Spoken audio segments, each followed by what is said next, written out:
I waited 10 years for him to choose me. Through every heartbreak, every silence, every time he ran back to her, he still came to me when it hurt. But the day I stopped picking up the phone, I didn't just walk away. I built a life he could never reach. He said I was the only real thing he had. I smiled and said, "Then why did you never keep me?" They say graduation day is the start of something new, but for me, it felt like the slow unraveling of something I had been holding together for years. The letter in my bag was proof of that. It was stupid maybe. Handwritten, folded neatly on lined paper, tucked between the pages of my literature textbook like a secret I wasn't brave enough to share with the world. But it was real. Every word of it was real. I had written it the night before. My hands trembled with every line I scribbled, but I didn't stop. Not until the truth spilled out exactly how I had carried it in my heart for over a decade. Dear Ethan, I don't know when it started.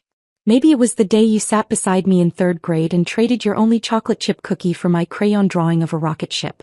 Or the time you stood outside my house for 2 hours in the rain because I was too sad to answer the door. Maybe it was every time you smiled at me like I was the only one who mattered. But I think I've loved you for 10 years. And if I don't tell you now, I may never get the chance. I couldn't finish reading it that morning. I had it memorized anyway. The ceremony was chaos.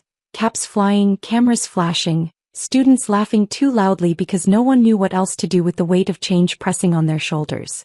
I spotted Ethan before he saw me. He was leaning against a column by the gym, his tie slightly crooked, hands in his pockets like always. That boy could make a school uniform look like a designer suit. I stood on the steps for a moment, heart hammering like a war drum in my chest. The letter was in my hand now, fingers tightening around it. Just walk up to him. Give it. Say something. Anything. As I took my first step toward him, I saw her. Sienna. She came out of nowhere, gliding across the courtyard like a scene from one of those films I used to hate for being too predictable. She said something I couldn't hear, and then she threw her arms around him. He laughed. And then he kissed her. Right there, under the sky still full of confetti and the scent of summer, he kissed her like she was his beginning and his end. I froze. It wasn't the kiss that broke me. It was how familiar it looked. How comfortable. Like they had done this before. Like I had always just been the placeholder between her exits and returns. The letter crumpled slightly in my hand. I didn't even realize I was walking away until I reached the school gate. By the time I got to the sidewalk, the clouds had opened up. No warning. No mercy. Just rain, relentless and cold. The kind that soaks through your shoes and into your soul. I didn't run. I didn't even open my umbrella. I just walked, one foot after another, the letter still clutched tightly in my hand. It bled through the paper first. The ink, my handwriting, the smudged confession.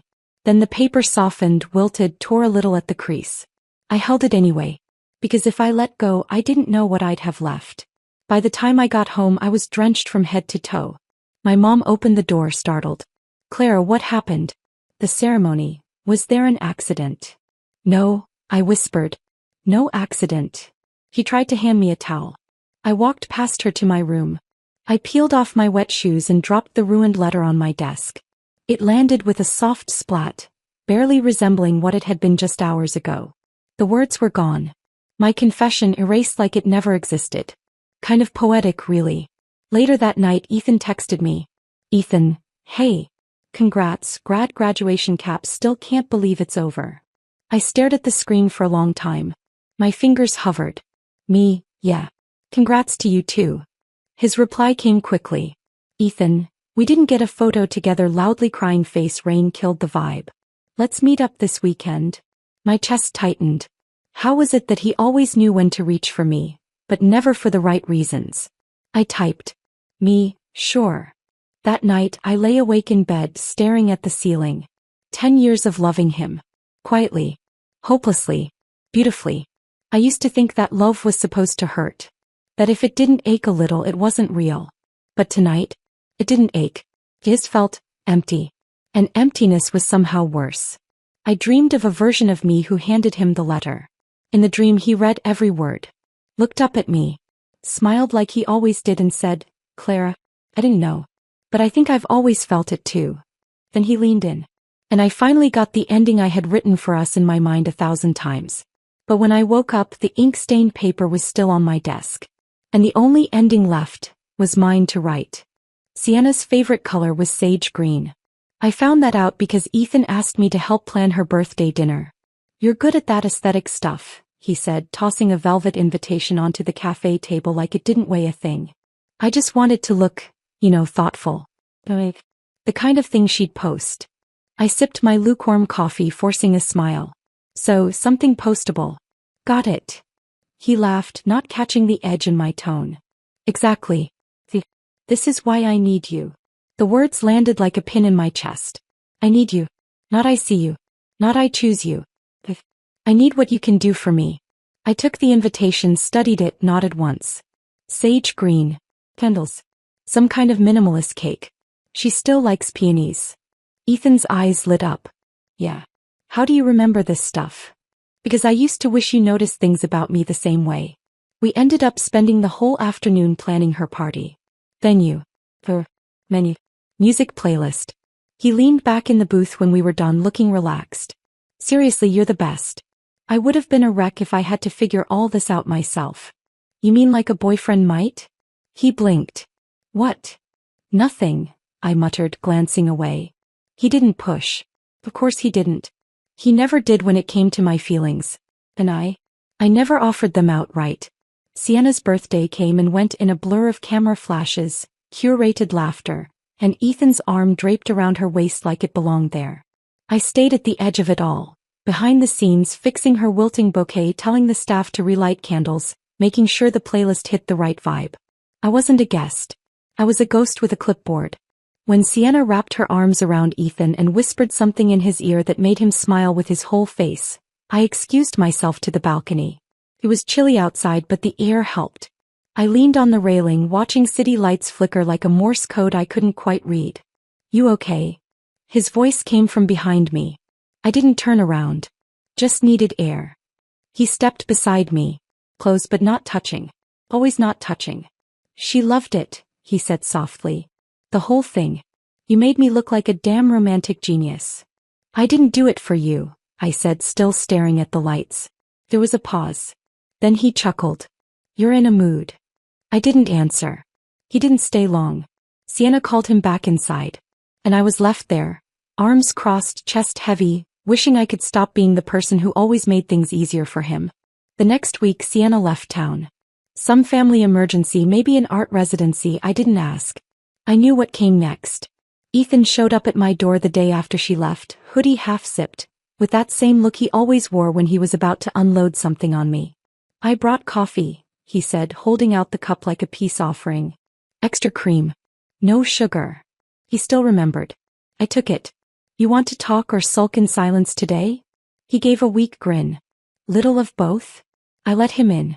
An hour later he was sprawled across my couch, head tilted back, eyes closed. My blanket was already over his legs like muscle memory. She said I make her feel unseen, he mumbled. Like I'm never fully there. But I don't know how to be more there than I already am. I said nothing, tracing the rim of my cup with my thumb. After a beat he turned his head toward me. Do I really suck that much? I looked at him for a long time. I think you give her the version of you she wants. And then blame her when that version doesn't last. He blinked. You think I pretend? I think you're lost, I said quietly. And you look for clarity in the people who already understand you, instead of doing the hard work of understanding yourself. Sounds like something from one of your books, he muttered. No, I said. That one was mine. He looked like he wanted to argue but didn't. Instead he sank deeper into the cushions. You're the only person who doesn't make me feel like crap, he murmured. I bit back the urge to scream. Then why do I always feel like crap around you? Instead I asked, Ethan? He glanced over. When she leaves you come to me. And when she comes back, it's like I disappear. Do you ever notice that? He blinked, caught off guard. What are you talking about? I set my cup down. Every time she walks out you find me. Text me. Show up here. But when she returns I stop hearing from you. You ghost me until the next crisis. I'm your intermission. His brows furrowed. That's not true. It is, I said, voice tight. And the worst part? I've let it happen. He sat up. You're my best friend, Clara. You know that. Yeah. I know. I stood, walked toward the window and looked out. My voice came out softer than I intended. But I don't know why I keep holding on to something that only holds me when it's convenient. He left not long after. No big blowout. No dramatic goodbye. Just a quiet, "I'll see you around," and the sound of the door closing.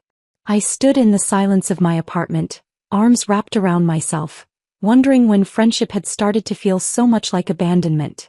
That night I took out the old letter again, the one I'd written for him on graduation day. The ink was faded now, still smudged from the rain. I read it one last time. Then I picked up a pen and wrote something new at the bottom. "It's not that you don't see me. It's that you choose not to. And I finally choose not to wait." Moving to the city felt like shedding skin I didn't realize I had been living in for too long. The apartment was small, more like a closet with a stove, but it had light. Real light pouring through the windows at 7 a.m. and spilling across my floors like promise. I hadn't spoken to Ethan in 5 days when I signed the lease. He had messaged a few times, mostly updates about his chaos with Sienna. "Ethan, she blocked me again. Can you believe that? Ethan, am I that hard to love? Ethan, you always get it. I swear I'd be lost without you." But I was starting to learn that being someone's emotional GPS didn't mean you were part of their destination. The firm was called IV9. I had applied on a whim expecting nothing. It was sleek, intimidating, and stacked with talent. The kind of place that posted their design mock-ups on social media and got hundreds of thousands of likes.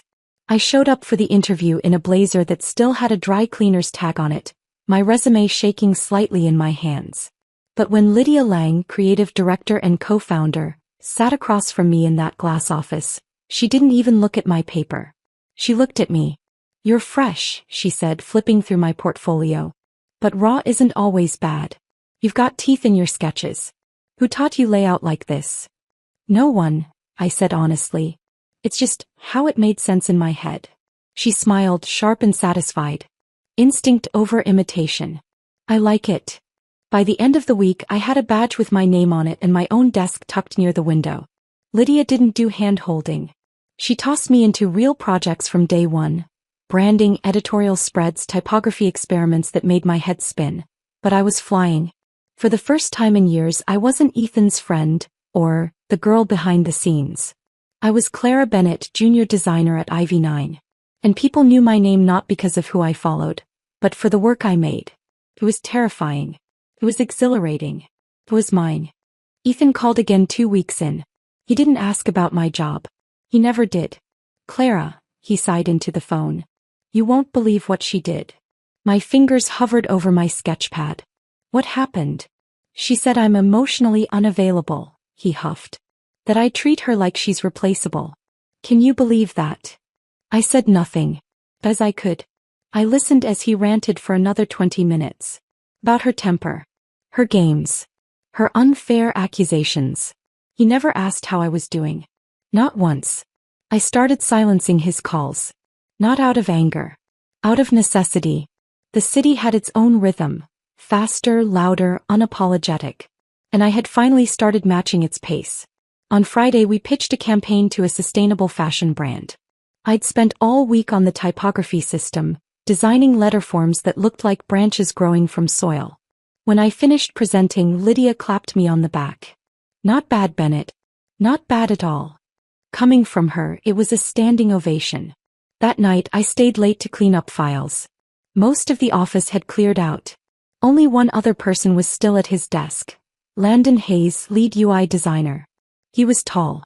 Witty. Hands always covered in ink or stylus dust.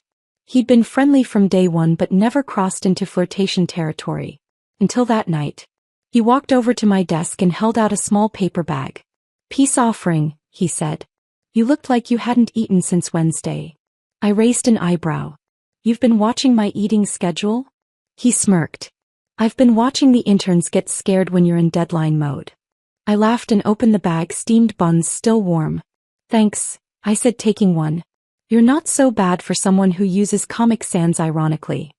He clutched his heart. Wow. Straight for the jugular.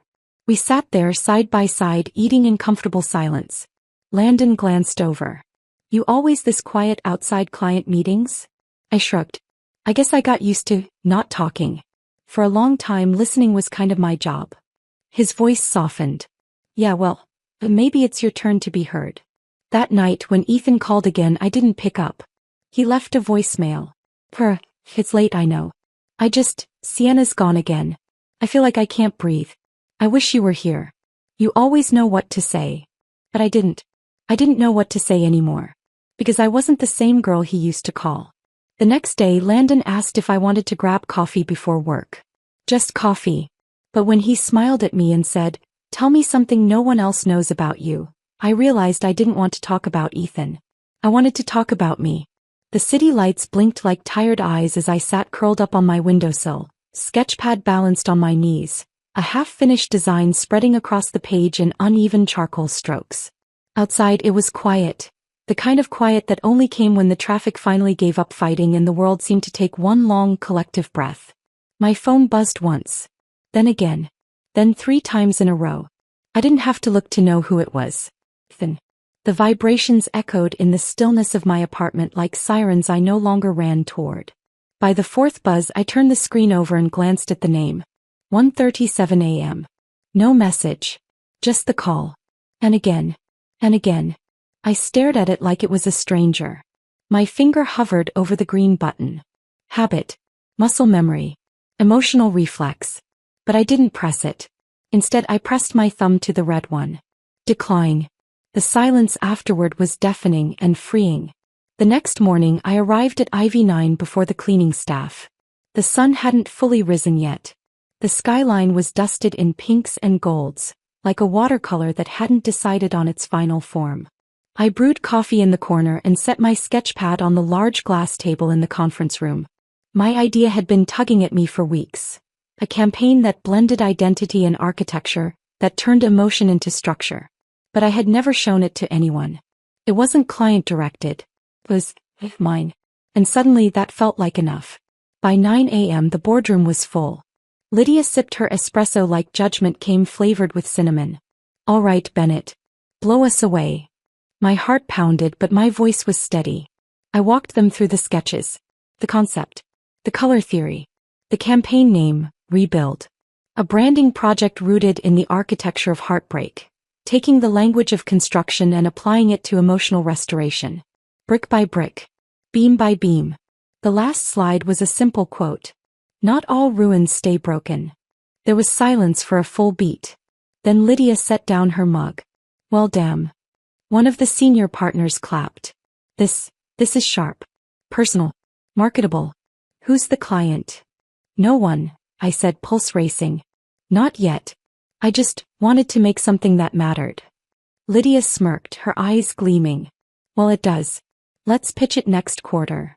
My phone buzzed again. Still Ethan. I left it on silent. By lunch, the campaign had been forwarded to the founders of a lifestyle brand who wanted an early preview. Landon found me later that day in the copy room. You didn't tell me you were going to pitch that, he said, sliding his hands into his pockets. You killed it. I smiled, pressing a print job into the tray. Felt like the right time. He leaned against the wall. You looked different up there. Different how? Like you weren't waiting for someone to clap. You already knew it was good. That caught me off guard. I looked down almost shyly. Maybe I'm starting to believe I don't need to be quiet to be kind. Landon tilted his head, smiling softly. You never needed permission to be loud. My chest tightened, but not in the old, painful way. This was new. Lighter. By 4 p.m. my phone had over a dozen missed calls. 3 voicemails. A few texts. Ethan, I messed up again. Ethan, she's gone. For good this time. Ethan, I'm drunk. I'm sorry. Please just answer. I didn't. Not because I wanted to punish him. But because I finally realized I had nothing left to give to someone who only reached for me when he was broken. At 5:30, Lydia walked past my desk and tapped her nails against the edge. Nice work today, Bennett. You're getting loud. Keep going. I smiled at her. Thanks. Then I turned off my phone, packed my sketchpad and walked out into the city. The air smelled like rain again. But this time I didn't feel small under the sky. I felt open. The award ceremony was held in a chandelier-studded ballroom downtown. The kind of place where voices echoed and spotlights made everything shimmer like a dream you almost didn't believe was yours. My name was engraved on the invitation.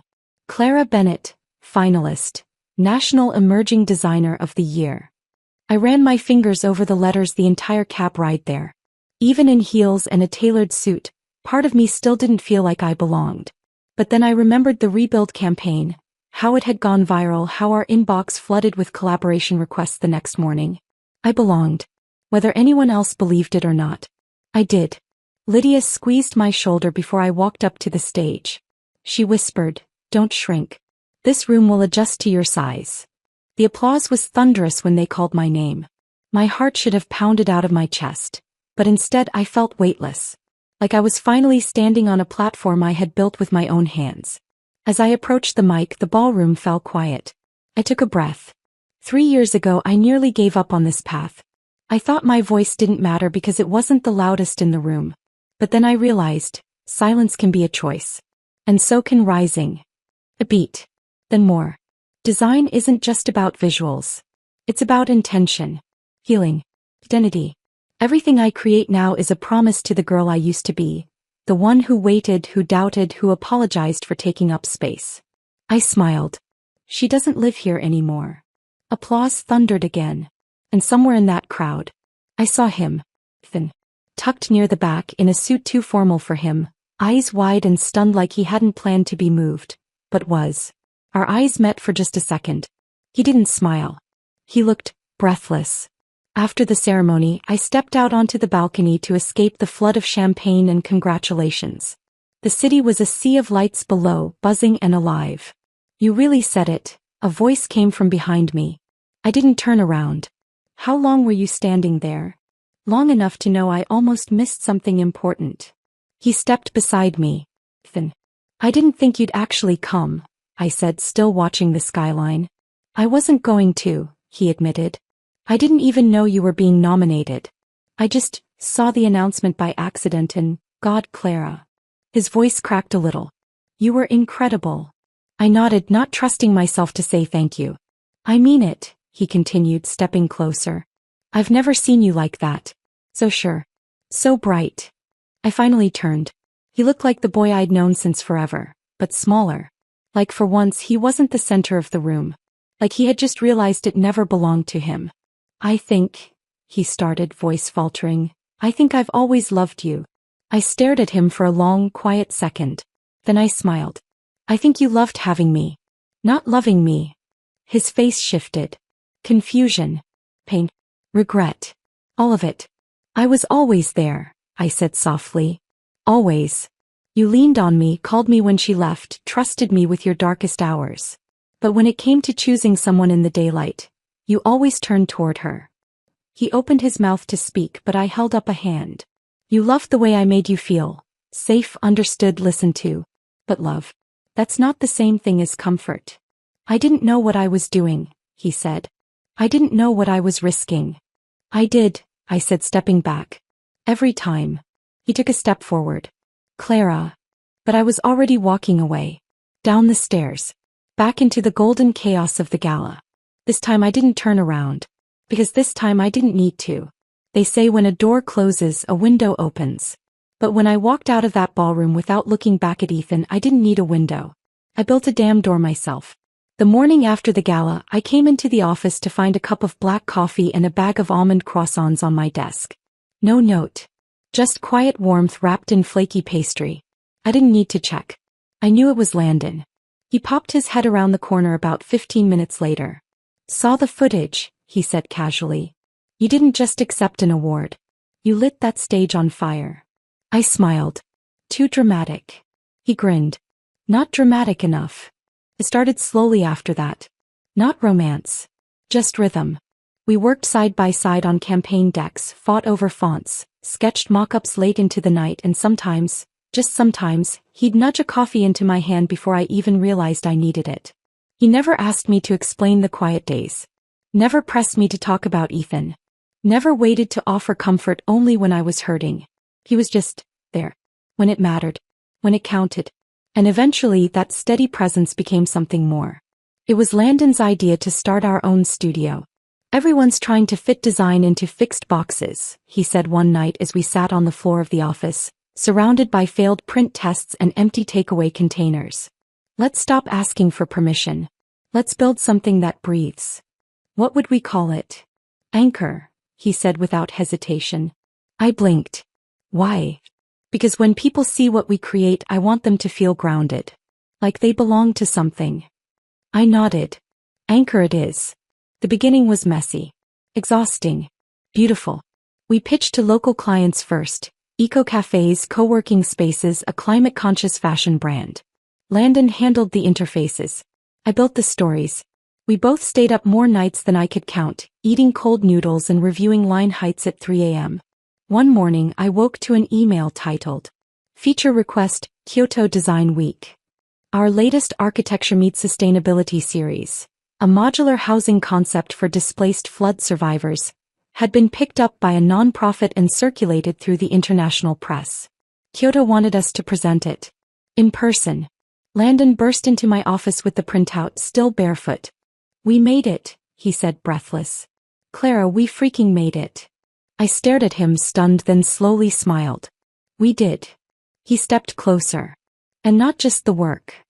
2 weeks later he kissed me in the middle of our nearly empty studio, between a stack of fabric samples and a blueprint half-taped to the wall. I don't want to be someone you have to wait for, he whispered. I just want to be beside you. He didn't promise me the stars. He didn't offer drama or declarations. He just held me like he already knew the shape of my healing. And for the first time in my life I didn't question if I was enough. With the first major checks from Anchor I bought my own home. Not an apartment. A real home. It was small, tucked at the edge of a quiet neighborhood filled with trees that bloomed like coral in spring. The walls were bare, the floors creaked in corners, and the kitchen was far too white. But it was mine. No ghosts lived there. No memories of staying quiet for love that wasn't mine. No echoes of a phone that only rang when someone else left. Only me. Only peace. Landon came over with a toolbox and no instructions. You don't know how to hang shelves, do you? I teased, watching him squint at the level. I'm a designer, not a magician, he replied. But I look good holding a drill. We laughed until we were breathless, sitting on the floor among tools and books. At one point he turned to me, no jokes, no sarcasm, and said, Do you realize what you've done? I looked around the room. I built a life, I said simply. And this time it chose me back. The message came late on a Wednesday night. From Ethan. Ethan, she's back. Just those 2 words. No punctuation. No explanation. Just the storm cloud cracking open again. I stared at the screen for a full minute, waiting for something else to follow. A second text. A voice memo. Maybe even silence. Then 5 minutes later. Ethan, she said she still loves me. Another beat. Ethan, I told her I didn't know anymore. Another. Ethan, Clara, you were the only real thing I ever had. Can we talk? I didn't reply immediately. Not because I didn't know what to say, but because for the first time I knew exactly what I wanted to say, and I needed to be sure I said it where the echo wouldn't haunt me. We met the next afternoon on the rooftop of our old high school. The same place we used to sneak up to when exams were too much or life felt like a question without multiple choice. I had waited here for him once years ago, gripping a letter in my hands and hoping love could be brave. Now I came empty-handed but full. He was already there when I arrived. Sitting on the ledge, legs dangling, hoodie pulled up like he was trying to be smaller than the memory of us. I walked over, the sun painting our shadows across the concrete like echoes we hadn't outrun. Hey, he said. Hi. He looked up at me, eyes tired, smile weak. You look different. I sat beside him but not close. Not the way I used to. I am. He gave a soft, bitter laugh. You always were. I just didn't see it. No, I said gently. You saw it. You just didn't know what to do with it. We sat in silence for a moment. Then he turned, finally meeting my eyes. She came back. Just showed up like nothing had happened. Like it was normal to disappear, break me, and pretend we never burned. I said nothing. Just let the weight of his words fill the air between us. I told her I didn't know how I felt anymore, he continued. But when she left again, I thought of you. His voice cracked. Because you never left. I closed my eyes for a second. Clara, he whispered. You were the only real thing I had. The only person who saw me. Who stayed? My heart didn't clench the way it once would have. There was no ache. No desperate flutter. Just calm. I did stay, I said quietly. Through everything. Through her coming and going. Through your silences and your selfishness. I stayed. He looked away. But that wasn't love, I continued. That was me trying to earn what should have been freely given. I didn't know, he murmured. I did, I replied. And I know now that real love isn't a test you pass when everyone else fails. It's a choice. A daily, conscious choice. And you never made it. He flinched like my words had sharp edges. I softened my tone, not out of pity but out of peace. Sometimes love is about staying, I said. And sometimes, it's about finally walking away. He blinked, tears lining his lashes. Are you really walking away this time? I already did, I said. You just didn't notice. His shoulders slumped. Is there someone else? There's someone who shows up. Who doesn't need to lose me to realize I'm worth keeping. He didn't speak. I stood slowly and turned toward the stairwell door. Take care of yourself, Ethan. Clara. I paused. He looked at me, broken and boyish, like time had rewound just enough to make us kids again. But we weren't. I'm proud of who you became, he said, voice trembling. I am too, I replied. But I became her when I let go of waiting for you. And then I walked away. Not in anger. Not in bitterness. Just free. Iceland smelled like snow and silence. The air was so clean it almost stung, like it was trying to erase the noise I had carried with me. Mountains blanketed in white surrounded our little wooden cabin, and the sky stretched in a way that made me feel both small and infinite at once. Landon stood by the window, coffee mug in one hand, sketchbook in the other. His breath fogged the glass as he leaned closer, tracing shapes on the frost with his knuckle. We were here for the Scotty Design Summit, invited to speak on our work blending emotional storytelling with sustainable architecture. It still didn't feel real. At night, the northern lights danced like brushstrokes across the sky. Green and blue and sometimes a hint of violet, like the sky was whispering secrets only artists could hear. And in that quiet between presentations and panels, I found myself sitting by the fireplace in a thick wool sweater, an old leather-bound journal resting on my knees. It was the same one I used to write in back when I thought love meant staying silent. When I was still Clara who waited. I hadn't opened it in months. Until tonight. I flipped through pages filled with old dreams, sketches of beginnings, tiny heartbreaks etched between margins like footnotes. And then I found it. The letter. Still there. Folded once, smudged from the rain that night I walked home from graduation, soaked in a silence Ethan never knew how to fill. I read it again. Not because I needed the words anymore, but because I needed to feel how far I'd come. Dear Ethan, I don't know when it started, but I think I've loved you for 10 years. I smiled softly. Not with regret. Just with understanding. I stood, walked to the cabin door and stepped outside barefoot onto the porch. The cold bit at my skin, but I didn't care. The wind had picked up, carrying snow in slow spirals across the hills. I opened the letter. Held it for a breath. Then tore it clean down the center. The pieces fluttered from my hand like tiny wings, catching the wind and vanishing into the night. Landon appeared behind me, wrapping a blanket over my shoulders.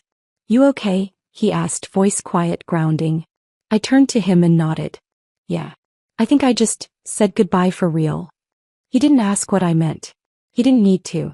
Instead, he tucked a strand of hair behind my ear and whispered, Come inside. You'll miss the sunrise. An hour later, we stood side by side at the edge of a frozen lake, watching the first light break over the mountains. It was pink and gold, just like the award night spotlight. But gentler. Earned. Peaceful. I leaned into him, not out of need but out of choice. And I whispered to the wind. I waited years to be someone's choice. Then I became my own. The end.